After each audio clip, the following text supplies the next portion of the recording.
बेहदची परम महाशांती. बापूजींच्या मराठी यूट्यूब चॅनलमध्ये आपल्या सर्वांचे सहर्ष स्वागत आहे. श्रोते हो, आजपासून आपण एक नवीन शृंखला सुरू करत आहोत. या शृंखलेमध्ये अनेक अलौकिक विषय आपण गुंफणार आहोत. आजचा पहिला भाग आपण बघूयात. विषय आहे कोमामध्ये जाणाऱ्या व्यक्तीचा अनुभव कसा असतो. ह्याविषयी अलौकिक आणि पारलौकिक ज्ञान देताना बापूजी म्हणतात परम शांती. जेव्हा एखादा आत्मा कोमामध्ये जातो तेव्हा त्याची अवस्था काय होते हे मी तुम्हाला आज सांगणार आहे. आत्मा कोमामध्ये जातो तेव्हा तो वेगवेगळ्या घटनांमुळे वेगवेगळ्या स्टेजमधून जात असतो.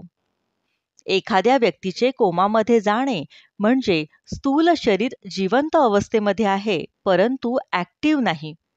विचार करणे, बोलणे या कृती बंद होतात. कोमामध्ये आत्मा जातो म्हणजेच स्थूल जगात नॉन ॲक्टिव्ह होतो.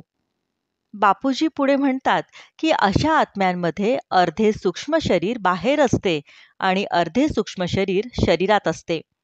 तर कोमाच्या अवस्थेत आत्मा सूक्ष्म शरीराच्या बाहेर येऊन सर्व अनुभव घेत असतो.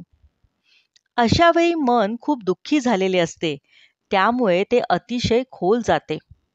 ती मनाची एक अवस्था आहे. हे मनाच्या गतीवर अवलंबून असते. मन खूप खोलवर गेल्यामुळे सूक्ष्म शरीर पण नॉन ॲक्टिव्ह होते. मन काम करणे बंद करते आणि बेशुद्ध अवस्थेत जाते. सूक्ष्म शरीर थोडेसे काम करत असते. बापूजी म्हणतात याचे वर्णन करणे अवघड जाते कारण ह्या खूप सूक्ष्म गोष्टी आहेत. मनाच्या गतीचे वर्णन साकारामध्ये करणे खूप अवघड आहे आणि साकार मृत्यूलोकातील लोकांना या गोष्टी समजणे देखील अवघड आहे. कोमाच्या अवस्थेत मन राहत नाही, ते अमन होऊन जाते, खूप दुःखी राहते. असे मन सूक्ष्म शरीरात असून देखील अर्धे मन बाहेर जाते आणि लौकिक गोष्टीमध्ये रमते. स्थूल शरीरात मोह असल्याने शरीर देखील सोडवत नाही. त्यामुळे थोडे मन हे सूक्ष्म शरीरासोबत शरीरात देखील असते आणि बाहेर देखील असते. जे मन सूक्ष्म शरीराच्या बाहेर असते ते परत कधी प्रवेश करू शकत नाही.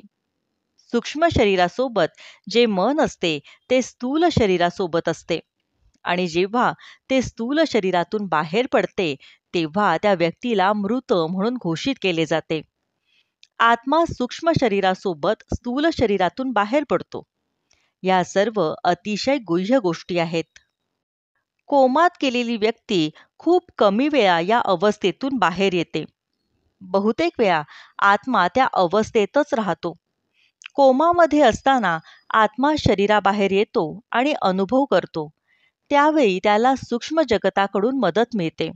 तसेच तोपर्यंत औषध पाणी चालू असते आणि शरीराला प्रिझर्व म्हणजे राखून ठेवले जाते. जेव्हा सूक्ष्म शरीर स्थूल शरीरात प्रवेश करते तेव्हा ते शरीर ॲक्टिवेट होते आणि ती व्यक्ती कोमामधून बाहेर पडते.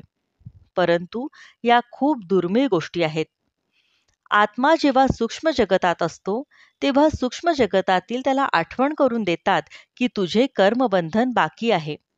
तुला जर काही कार्य करायचे असेल तर तू स्थूल शरीरामध्ये पुन्हा प्रवेश कर. सूक्ष्म जगतातून थोडी मदत घेऊन, थोडी पॉवर घेऊन सूक्ष्म शरीर स्थूल शरीरामध्ये प्रवेश करते आणि आपले कर्मबंधन पूर्ण करत असते. कोमामध्ये गेलेल्या आत्म्यांचे 90% मनोमय शरीर हे बाहेर आणि 10% मनोमय शरीर हे शरीरामध्ये राहते.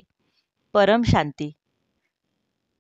हा व्हिडिओ आवडल्यास ह्याला लाईक, शेअर आणि कमेंट करायला विसरू नका.